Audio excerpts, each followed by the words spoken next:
It may have been just 6 episodes, but it's gotta be Marvel's best show yet.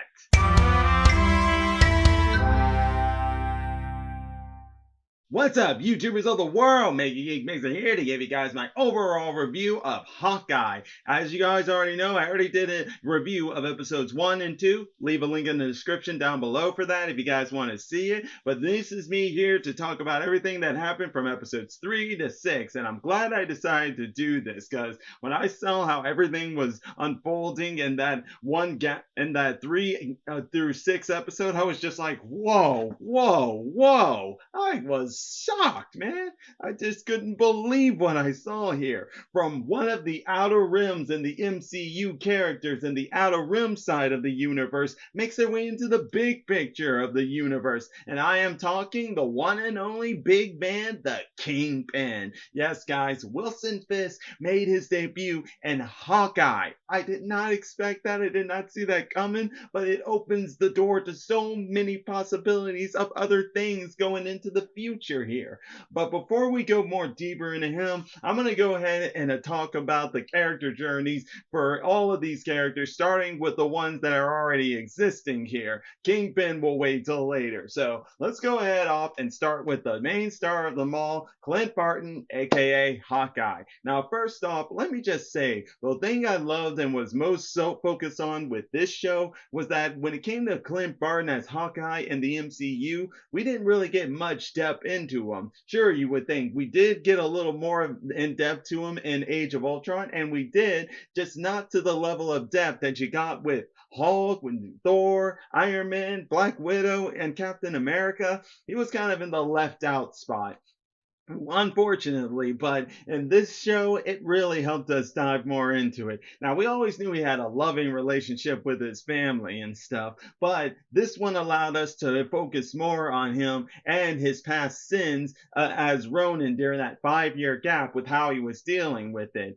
Because let's face it, he had in this show, it gave us a lot of in depth to how he was feeling. This shame of his past with him being Ronin, all he did and everything, the pain he caused, and some of that pain had to be coming back to him, all thanks to the other main character in this show, Kate Bishop. But don't worry, we'll get to her here later and stuff. This is all about Barton and the fact that how he even shares with Kate Bishop later on about his grievingness and shameness and everything. Because for the most part at the beginning, he's all about just getting the Ronin suit and all objects of the Ronin suit back and trying to clean up all the mess with the tracksuit mafia as one of the people he was hunting during his time as Ronin out of the way so he can get back to his family on time.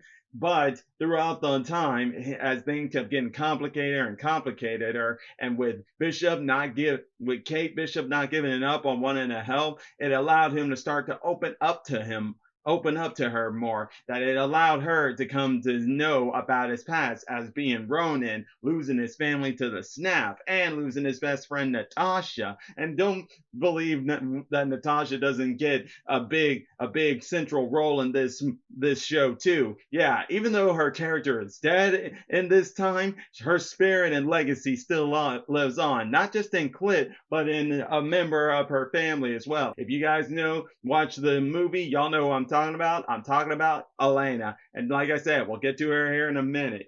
The one more thing I just want to mention with Hawkeye is how, in the fact that after not only throughout his journey of helping Kate and teaching her things, and while at the same time doing an off and on partnership with her, he finally got everything he needed, along with his new suit. He finally got his suit. Yes, finally, he got his Hawkeye suit. All thanks to a group known as the NYC LARPers, who are basically a guild of people who do a little social community activity, but their real jobs are the local community, authority community of policemen and firefighters, and they all help out in a big way and keeping them in a safe place to stay, along with making them their outfits, yeah, as well as helping out in the final battle. And they even dress up for the part too. It's funny, actually.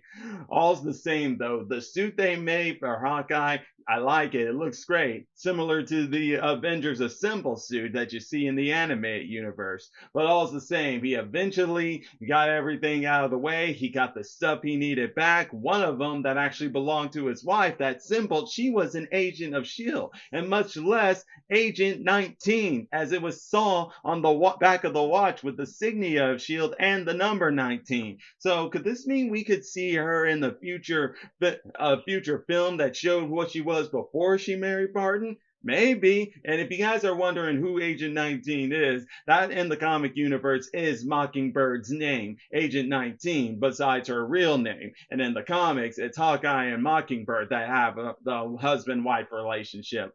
All's the same, though. This makes me actually think maybe the wife used to be Mockingbird before the moniker was taken over by someone else, that someone being Bobby in Agents of S.H.I.E.L.D.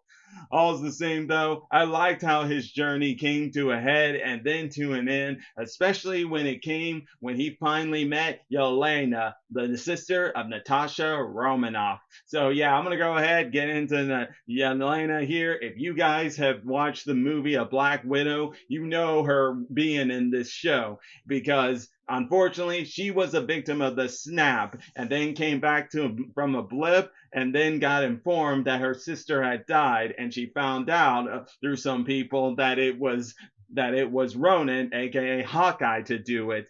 This caused her to go on the hunt for him. But as I say, when they first clashed, great battle and stuff, but I really liked how she was connecting with Kate Bishop here. And I love the actress who plays her. That actress does amazing. I'm like, how can you not love her with how she pulls off her character from the phase of being emotional, from happy, sad, and grieving, all in so much of a good instance. It was unbelievable. And the chemistry that the actress of Kate Bishop and Yelena had just made me be like, man, these two are great together. They should team up in the future. Heck, even Kate Bishop was like, stop making me like you, because she was just liking her character, her personality. Not that I can blame her. But all's the same though. Yelena, yeah, finding out that she had died for died in a snap and then returned 5 years and find out 5 years of her life had been missing and stuff, which she found out from a friend of hers she was trying to save from that Black Widow program, and then finding out about the loss of her sister to finally confronting Clint about it led into a very emotional spot that really shows off how the legacy of Natasha will live on through both Yelena and Clint. And the fact that at first she didn't believe Clint when he was trying to tell her that she made a choice to sacrifice herself to bring everyone back, including her. And she mostly didn't believe her just because of her grievance of losing her sister and stuff, and she just wanted to take it out on somebody. But luckily, they both worked it out, and it really led into a great emotional moment. And I can just not do nothing but praise these actors on that side. It was beautifully done. Congrats to them. They were amazing. But all's the same. After which, Elena is now off to parts unknown, but I hope to see more of her. I love the actress who plays her character. I hope we can see more of her. I just love her. Now, having said that, though, let's go ahead and talk in on Kate Bishop, who, yes, she had her journey here in this, mostly in the fact of trying to still be in a partnership with Hawkeye throughout this whole thing. But in doing so, she was journeying into becoming a hero herself, learning the consequence of it and the tough choices that come with it. How's that? In the form, well, of her family. And how's that? Well, as you guys saw, if you ever saw my first video of doing episodes 1 and 2, it's talking about how she thought Jack Duquesne had murdered Armand Duquesne. But oh no, that wasn't it. It wasn't it. And shocking revelations as she got info from Yelena, who was behind Armand's death. The one who hired Yelena was none other than Kate Bishop's own mother, Eleanor Bishop. And I was like, whoa, did not see that coming, but what a twist, and a good one at that, because it just really put Kate Bishop in the position to really starting to know the trueness of what it means to be a hero, making tough calls when you're put in the spot of having to to see some of the tough truths of the world that it just hits you hard. But Kate showed she's ready to take it on, because even when she was bonding with Clint and even spending some Christmas time with him because he's missing his family, she started to learn a little bit from him, like how to actually hit something with just more than her arrows, but with other stuff as well, and even more so. What was that? Oh, yes. Oh, sorry. It just had to come back to me. And the fact that when things were getting serious, Clint was like saying, go away. This is getting too serious. But it kept showing throughout it all that Kate Bishop will never back down, no matter how tough it gets, which really shows she is definitely the one to play the role, or not play the role, take over the mantle, excuse me, of Hawkeye going forward. And I can't wait to see what she's got, especially in the fact that she took on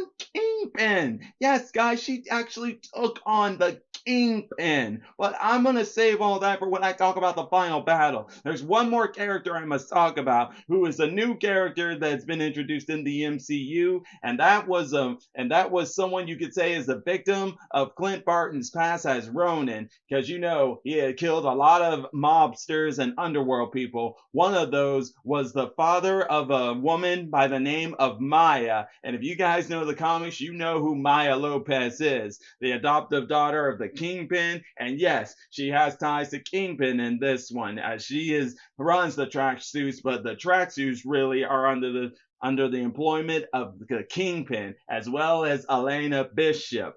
Yes, he had connections to all of them. And how so? Well, for one, Kingpin hired Ronin to kill Maya Lopez's father. That's what led into that history we were learning of Maya, and to when she first ran into Ronin after he attacked and killed her father. This is what led her into a journey of vengeance, wanting revenge for what he did, for killing her father and stuff. It did make her blind and obsessed, and Hawkeye knew that, so he made sure to finally settle things with her by knowing that she can run away from this, get away from this.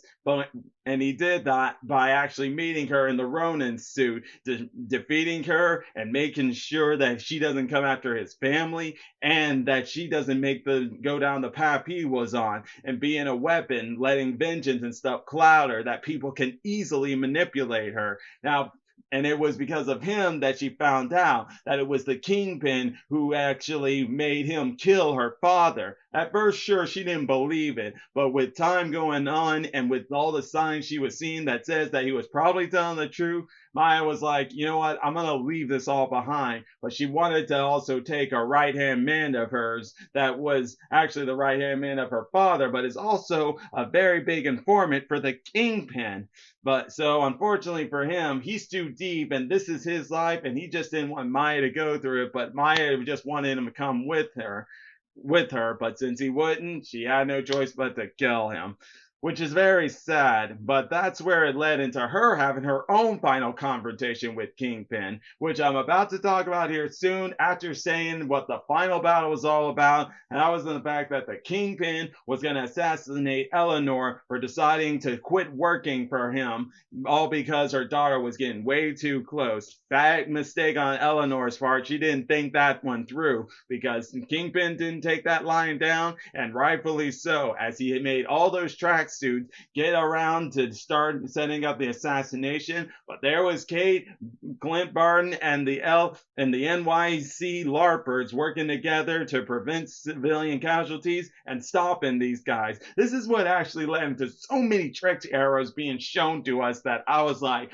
oh my god, this is so cool. One of them was actually a pin particle arrow that led to a very funny comedy point of an owl taking care of dragging that truck after it became a toy truck. So funny stuff right there. But then again, many funny things happen in this show here. But still, the final collision between Clint Barton dealing with his issues with Eleanor, to Maya trying but failing to bring her friend along, to Kate Bishop versus the Kingpin. Yes, guys, Kate Bishop took on Kingpin one-on-one. Now, bear in mind, she had a tough time, because think about it. If Daredevil, Spider-Man, and Punisher have a tough time with this guy, you know she is going to feet as well. But she was able to use those trick arrow gadgets and her martial arts background to hold him off long enough, and with a little help from her mother to stop him. But that's where it also led into Kate having to do the tough choice that heroes always got to do, that is right, but also very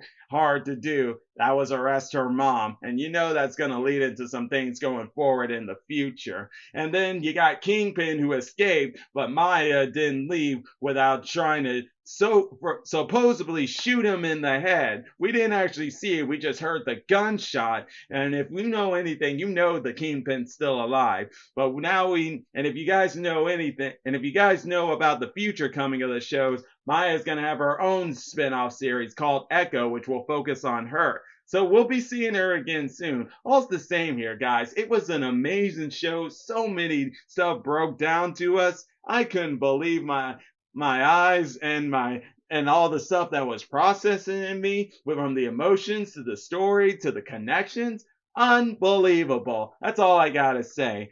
All's the same though, guys. I would love to know what your guys' thoughts of it was. Please leave them in the comment section down below. And until then, if you enjoy my videos, all you gotta do is click that like button, subscribe to the channel, hit the bell icon to be notified when I make more videos. And until then, MegaGeekMixer signing out, and Merry Christmas to you all. Bye!